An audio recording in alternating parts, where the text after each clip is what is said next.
আসসালামু আলাইকুম। কি অবস্থা, কেমন আছেন সবাই? আশা করছি যে যেখান থেকে ভিডিওটি দেখছেন সবাই অনেক বেশি ভালো আছেন। আলহামদুলিল্লাহ, আমিও বেশ ভালো আছি। আপনাদের মাঝে আরও একটা নতুন ভিডিও নিয়ে হাজির হয়ে গেলাম। আপনারা হয়তোবা যারা ভিডিও দেখেন রেগুলার তারা জানেন আমি যখন অসুস্থ ছিলাম তখন আমার আম্মা এসেছিল গ্রাম থেকে। তো আম্মা যখন গ্রাম থেকে এসেছে তখন কিন্তু অনেক কিছু নিয়ে এসেছে, সেগুলো কোনো কিছুই আর আপনাদের সাথে শেয়ার করার সুযোগ হয়ে ওঠেনি। এর পরবর্তীতে আম্মা চলেও গেছে, আম্মার সাথে আবার ছেলে গিয়েছিল, ওর হচ্ছে আইডি কার্ড করা লাগবে, ভোটার আইডি কার্ডটা করার জন্য ও বেসিক্যালি আম্মার সাথে গ্রামের বাড়িতে গেছে। আর যাওয়ার পরে দেখেন আম্মা ছেলের কাছে কত কিছু পাঠিয়ে দিয়েছে গ্রাম থেকে। এখানে হচ্ছে সাজনে ডাঁটা ছিল, এটা আমার সেজো চাচার গাছে লাগানো সাজনে ডাঁটা। তারপর হচ্ছে বিভিন্ন ধরনের শাক পাঠিয়েছে, যার মধ্যে সেচি শাক, তারপর হচ্ছে আমার হাতে লাগানো পুঁই শাক, এরপর হচ্ছে এখানে কিছুটা পাট শাকও আম্মা দিয়ে দিয়েছে। তো আমি সব কিছু একটু বের করে নিচ্ছিলাম। সেচি শাকটা আমার অনেক বেশি পছন্দের। এই শাকটা নর্মালি এমনিতে ভাজি করে খেতেও ভালো লাগে, তাছাড়া যদি একটু ঘন করে ডাল দিয়ে রান্না করা হয় সেটাও কিন্তু খেতে বেশ ভালো লাগে। তো এখানে বিভিন্ন ভ্যারাইটির কিছু শাক ছিল, সাথে সেচি শাকটা একটু বেশিই ছিল। আর এখানটাতে হচ্ছে আম্মা কিছু বেগুন পাঠিয়েছে, আর এখানে এই যে আমাদের গাছ থেকে পেড়ে কিছু জবা ফুল পাঠিয়েছে। যেহেতু আমি হার্বাল হেয়ার অয়েলটা তৈরি করি, তো আম্মা ভেবেছে যে জবা ফুলগুলো পাঠিয়ে দেই, ওর কাজে লাগবে। আর এই যে পাট শাকগুলো এখনও কিন্তু বড় হয়নি, একদমই ছোট ছোট। তো কিছুটা পাট শাক পাঠিয়ে দিয়েছে ডাল দিয়ে খাওয়ার জন্য, আর আচার দেওয়ার জন্য এখানে কিছু কাঁচা আম পাঠিয়েছে আম্মা। তো আমি সব কিছু একটু জাস্ট ঢেলে নিচ্ছিলাম কি কি পাঠিয়েছে, ভাবলাম আপনাদের সাথেও একটু শেয়ার করি, আর সেই সাথে সব কিছু একটু গুছিয়ে রেখে দেই।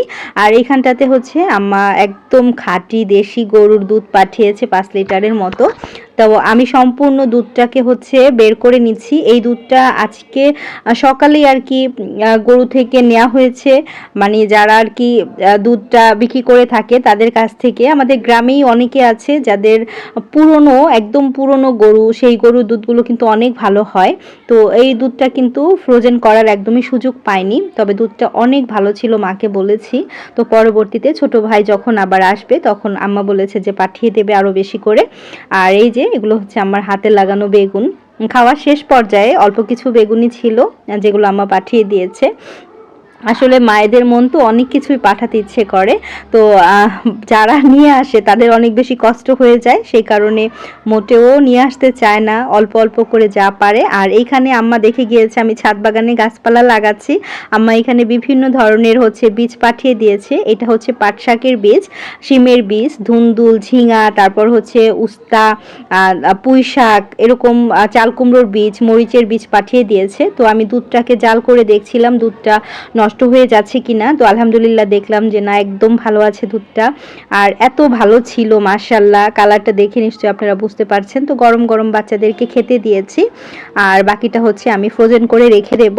আর এইখানটাতে হচ্ছে আপনাদের ভাইয়া বোয়াল মাছ এনেছিল, বোয়াল মাছ দিয়ে আমি হচ্ছে বেগুন দিয়ে একটা ঝোল তৈরি করব। আর মাছটাকে আমি ভেজে নিলাম না, সুন্দরভাবে মশলার সাথে একটু কষিয়ে নিলাম।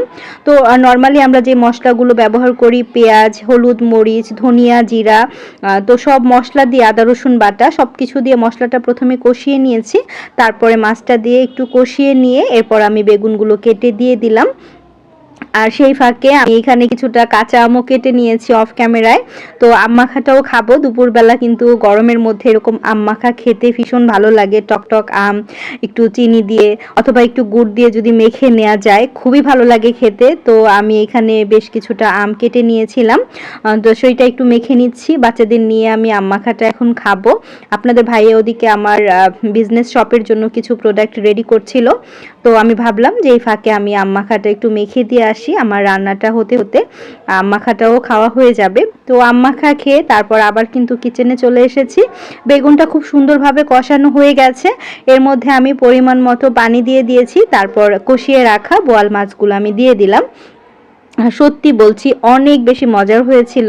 তো আজকে কি কি রান্না করেছি চলুন একটু শেয়ার করি। আমি ঢ্যাঁড়স ভাজি করেছি, আর ঢ্যাঁড়স ভাজিটা আমি এভাবে করে করলে আমার কাছে বেশ ভালো লাগে। একটু বড় বড় করে করলে একদম পিচ্ছিল ভাবটা কমে যায়, খেতেও ভালো লাগে। আর বোয়াল মাছ দিয়ে বেগুনের ঝোল, মায়ের হাতে লাগানো বেগুন দিয়ে হচ্ছে ঝোলটা করেছি, খুবই মজার হয়েছিল। আর সেই সাথে এখানে আমি হচ্ছে আম দিয়ে ডাল রান্না করেছি।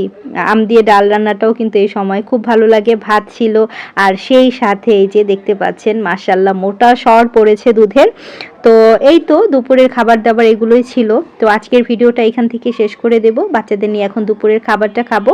আপনাদের কাছে ভিডিওটি কেমন লেগেছে অবশ্যই কমেন্ট করে জানাবেন। ভালো লাগলে লাইক কমেন্ট শেয়ার করবেন। আল্লাহ হাফেজ।